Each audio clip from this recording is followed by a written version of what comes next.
Graduates నియోజకవర్గం నుండి రాష్ట్రంలో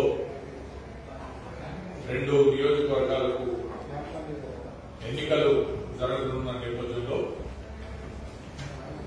కేంద్ర ఎన్నికల సంఘం వారు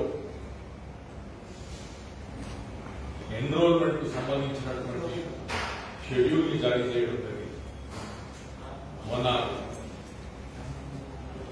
అక్టోబర్ 1వ తేదీ నుండి నవంబర్ 6వ తేదీ చివరి రోజుగా అప్లికేషన్స్ స్వీకరించడం జరుగుతుంది.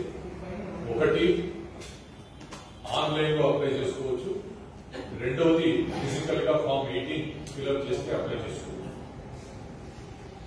ఎన్రోల్మెంట్ చేసుకోవడానికి ప్రక్రియ ఏమిటంటే తమ పేరు మిగతా వివరాలు ఫోటోతో సహా వారి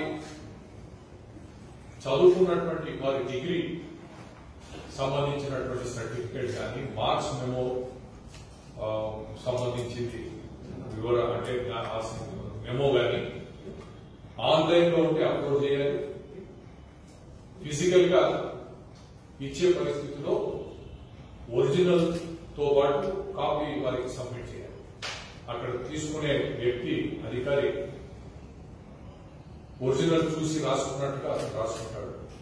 ఆందోళన అయితే ఒరిజినల్ చేస్తారు. అయితే గత సంవత్సరం తెలంగాణలో 3 ఎమ్మెల్సీ ఎన్నికలు జరిగాయి.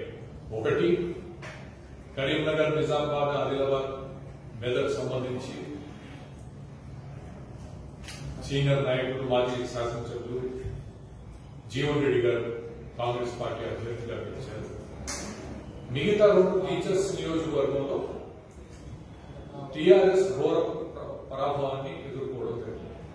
అంటే ఈ 3 టీఆర్ఎస్ ఓడిపోవడం వల్ల ఈసారి దీన్ని ఒక ప్రెస్టీజ్ ఇష్యూగా తీసుకుని ప్రత్యేకంగా యువరాజు కేటీ రామారావు గారు వర్కింగ్ ప్రెసిడెంట్, ఆయన ప్రత్యేక చొరవ తీసుకుంటున్నారనేటువంటి మొన్న 3వ తేదీ నాడు ఒక టెలివిజన్ ఛానల్లో ఒక డిజిటల్ మీడియా వారు దీన్ని ప్రస్తావించినటువంటి నేపథ్యంలో ఆ రోజు జరిగినటువంటి అఖిలపక్ష సమావేశంలో జిహెచ్ఎంసీలో జరిగినటువంటి అఖిలపక్షం అక్కడ ఏరియాలో పంకజ గారు అడిషనల్ కమిషనర్ గారు ఉంటే వారి సమక్షాన ఈ విషయాన్ని ప్రస్తావించి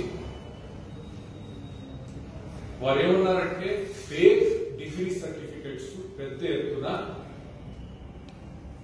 దాని ఆధారంగా ఎన్రోల్మెంట్ కొనసాగించాలనేటువంటి ఆలోచన అధికార పార్టీ వాళ్ళు చేస్తున్నారు. ఎందుకంటే ప్రెస్టీజ్ ఇష్యూ గతంలో 3 ఓడిపోయినా ఈసారి కాంగ్రెస్ కానీ ఇతరులు ఏమీ లేదని చూపించడానికి దేనికైనా తగ్గించేయాలనేది ఈ టీఆర్ఎస్ పార్టీకి ఉన్నటువంటి డూబియస్ రికార్డు. అంటే సిగ్గుపడేటువంటి రికార్డు ఏమిటంటే ఓటర్ లిస్టు అక్రమంగా పేర్లు తొలగించడం కానీ అక్రమంగా పేర్లు పెట్టడం కానీ దేశంలో ఎక్కడా లేనటువంటి విధంగా తెలంగాణలో జరిగింది. 2015 నుండి కూడా చూస్తున్నాం. ఆ రోజు మున్సిపల్ ఎన్నికల్లో 30 లక్షల మంది పేర్లు తొలగించాలంటే మేము అడ్డుకోవడం జరిగింది. 14 మంది ఎన్నికల సంఘం అధికారులు వచ్చి ఇక్కడ దాన్ని మేము చెప్పినటువంటివన్నీ కూడా కరెక్ట్ అని చెప్పి అప్పుడు కమిషనర్ గా ఉన్నటువంటి సోమేష్ కుమార్ ని అక్కడి నుంచి తప్పించడం జరిగింది. సో టీఆర్ఎస్ పార్టీ ఖచ్చితంగా ఇలాంటి వాటికి పాల్పడుతుంది అనేటువంటి అనుమానాలు మాకున్నాయి. గత 6 సంవత్సరాలుగా చూసుకుంటే అంటే అంతకుముందు కూడా లేవని కాదు, 6 సంవత్సరాల రికార్డు ఈరోజు మేము ఎన్నికల సంఘం ముందు సిఇఓ గారి దగ్గర ఆ వివరాలు ఇచ్చారు. ఏ విధంగా ఫేక్ డిగ్రీ సర్టిఫికేట్ పక్కన పెట్టి నకిలీ పాస్పోర్ట్లు తయారు చేస్తున్నారు, నకిలీ కరెన్సీ నోట్లు ముద్రిస్తున్నారు. ఈ నకిలీ డిగ్రీ సర్టిఫికేట్లు ఎంత పని. దీంట్లో కొన్ని అంశాలకు సంబంధించినటువంటి యూట్యూబ్ లింక్లన్నీ కూడా దాంట్లో పెట్టి వారికి ఇవ్వడం జరిగింది.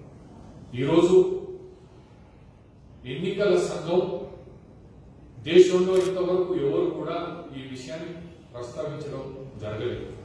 ఎందుకంటే దేశంలో ఎక్కడ టీఆర్ఎస్ పార్టీ లేదు. ప్రత్యేకంగా నకిలీ డిగ్రీ సర్టిఫికెట్ ఆధారం చేసుకుని ఎన్రోల్మెంట్ చేసుకునేటువంటి ఆలోచన చేస్తుంటే అది విరమించుకోవాలని చెప్పి వారికి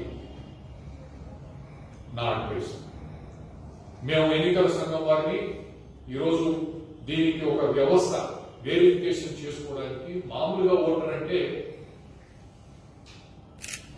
విద్యా అర్హతలతో సంబంధం లేనటువంటి, ఏమి చదవలేనటువంటి వాడు కూడా ఓటర్గా ఉంటాడు, పిహెచ్డి 4 పిహెచ్డీలు ఉండేవాడు కూడా ఓటర్గా ఉంటాడు. అందరికీ సమానమైనటువంటి వారికి కావాల్సింది ప్రూఫ్, అడ్రస్ ప్రూఫ్, అలాంటి విషయాలే తప్ప ఎడ్యుకేషన్ క్వాలిఫికేషన్ కావాల్సిందేనే ఇదొకటి.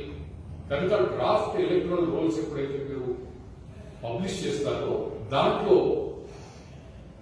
అతని డిగ్రీ ఏమిటి, ఆ డిగ్రీ ఎప్పుడు వచ్చింది, ఏ సంవత్సరంలో, ఏ యూనివర్సిటీ నుండి వచ్చింది అనేది కూడా దాంట్లో పొందుపరచాలనేటువంటిది ఇది కేంద్ర ఎన్నికల సంఘం వారితో సంప్రదించి ఇక్కడ జరిగినప్పుడు దీన్ని పెట్టాలని చెప్పి మేము డిమాండ్ చేయడం జరిగింది. కేంద్ర ఎన్నికల సంఘం దృష్టి కూడా ఈ విషయాన్ని తీసుకుని పోవడం జరుగుతుంది.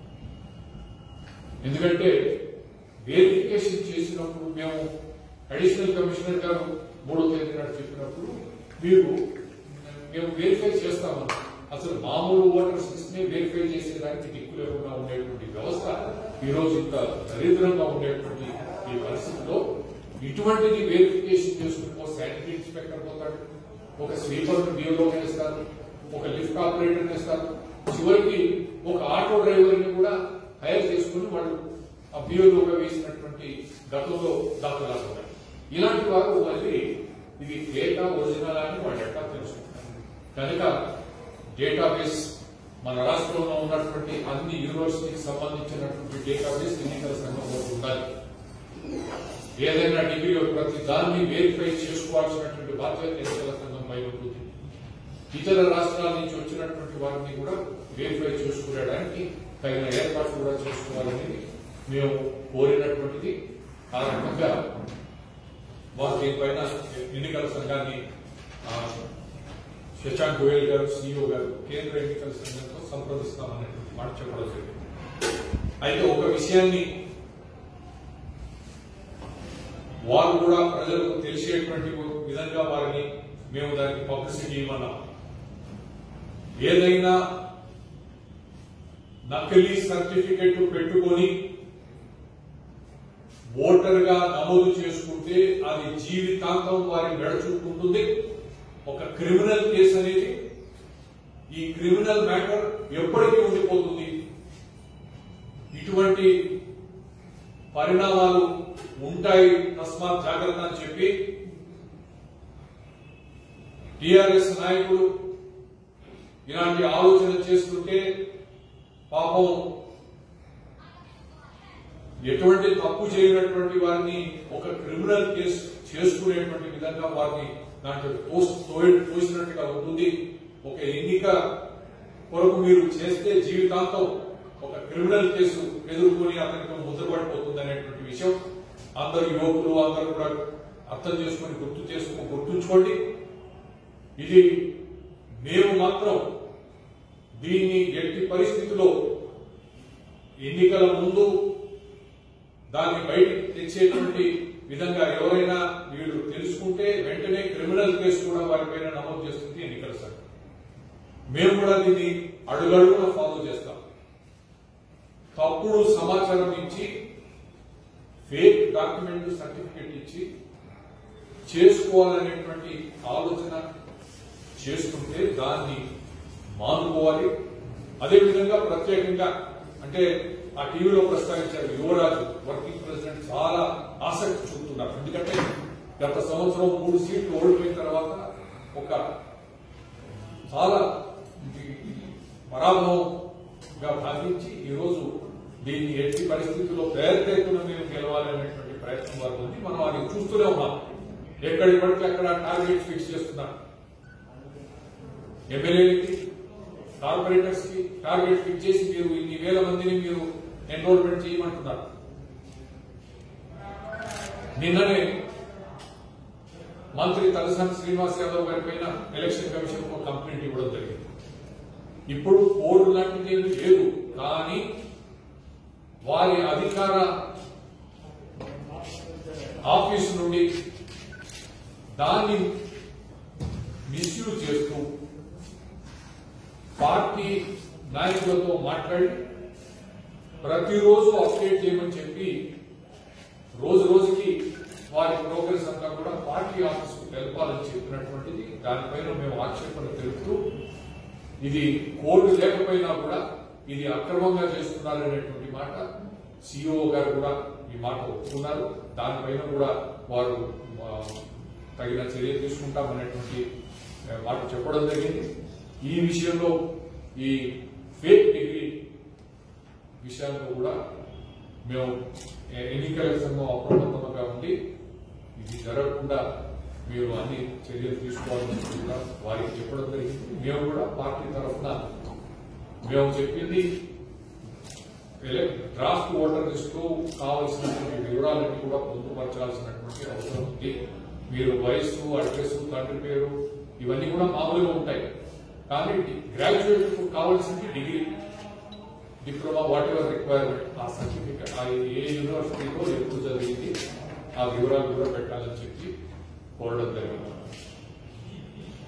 మేము న్యాయంగా ఎన్నికలు జరిపేయడానికి ఎన్నికల సంఘం బాధ్యత, తగిన చర్యలు తీసుకోవాలని చెప్పి వారికి చెప్పడం. మళ్ళీ నేను చెప్పినట్టుగా కేంద్ర ఎన్నికల సంఘం కూడా మేము ఇస్తాం. దీంతో పాటు మేము జతపరిచిన దాంట్లో ఒక హైదరాబాద్ సిటీ పోలీస్ కమిషనర్ విడుదల చేసినటువంటి ఒక ప్రెస్ నోట్ లో ఉన్నటువంటి, అంటే ఏ విధంగా ఈ ఫేక్ డాక్యుమెంట్స్ వస్తున్నాయి. ఈరోజు పోలీసు వ్యవస్థ దగ్గర ఫేక్ డాక్యుమెంట్స్, శాంపుల్స్ అన్ని ఉన్నాయి. ఈరోజు ప్రభుత్వం దగ్గర ఇవన్నీ ఉన్నాయి. లేకపోయినా కూడా ఏముంది, ఈరోజు కొత్త నోట్లు వచ్చినప్పుడు కూడా ఫేక్ కరెన్సీ నోట్లు ముద్రించారు. మనకు సాంకేతిక పరిజ్ఞానం ఏ విధంగా ఉందంటే కాపీ చేయవచ్చు, దాన్ని పర్ఫెక్ట్ గా చేసుకోవడానికి ఉంటుంది కనుక ఇది చాలా జాగ్రత్తగా ఉండాలని చెప్పి మనం చేసుకోవడం జరిగింది. మీరు ఎట్లా గుర్తిస్తారు సార్ ఫేక్ సర్టిఫికేట్ అని? ఒకవేళ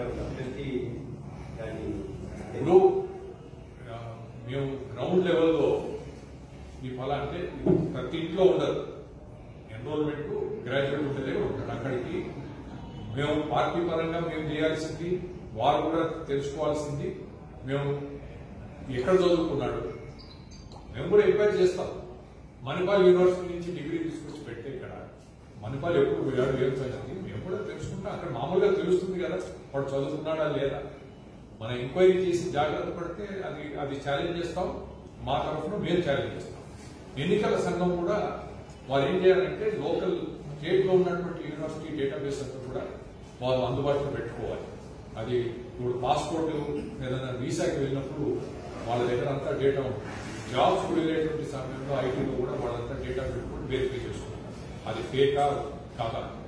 వాళ్ళు చేసుకోగలిగినప్పుడు ఎన్నికల సంఘం కూడా అటువంటి ఏర్పాటు చేయాలి, ప్రత్యేకంగా ఈ గ్రాడ్యుయేట్స్ అనేటువంటి అంశం. Subscribe us and press the bell icon for more interesting updates.